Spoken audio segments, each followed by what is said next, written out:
Cette semaine, la conférence centrale sur le travail économique se tiendra à Beijing.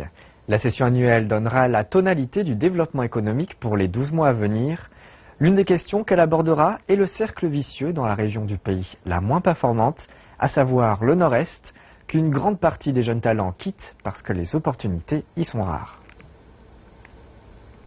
Gao Liang et Tao Qingnan, diplômés de 3e cycle en sciences de l'information et en ingénierie d'une des meilleures universités du nord-est de la Chine, se dirigent dans des voies différentes. Gao Liang a décidé de rester dans l'institut scientifique local, tandis que Tao Qingnan part pour la Silicon Valley chinoise, Shenzhen. Je pense que la pression dans les villes de premier niveau est trop importante à affronter. Les prix de l'immobilier, l'enregistrement de la résidence, la compétition acharnée. Je préfère m'installer ici. Pour faire court, je dois dire que les entreprises dans le sud de la Chine sont plus professionnelles. Elles m'expliquent le processus de recrutement, puis me guident dans la bonne carrière. Tao Qingnan n'est pas le seul à penser de cette façon. En fait, l'exode de masse menace d'assécher le bassin de talents dans une région que le gouvernement s'efforce de revitaliser. On estime que plus d'1 million de personnes ont abandonné le nord-est de la Chine au cours des 10 dernières années.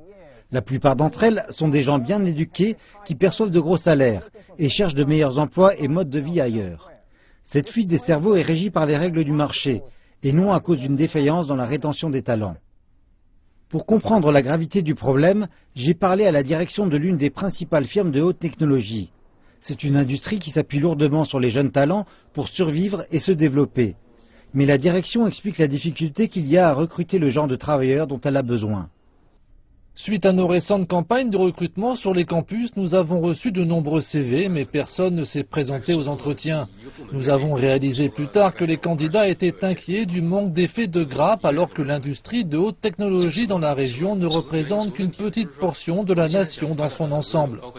Selon l'agence de presse chinoise Xinhua, le sentiment négatif attaché à l'économie régionale effraie les étudiants locaux, au point que le nombre de diplômés retournant dans la région pour y travailler a baissé de 20%.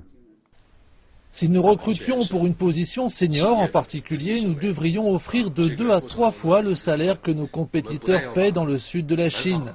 C'est devenu pour nous un cercle vicieux, notre budget général s'accroît et nos produits perdent leur compétitivité. Comment faire cesser ce cercle vicieux est donc une question que les décideurs politiques du pays doivent traiter.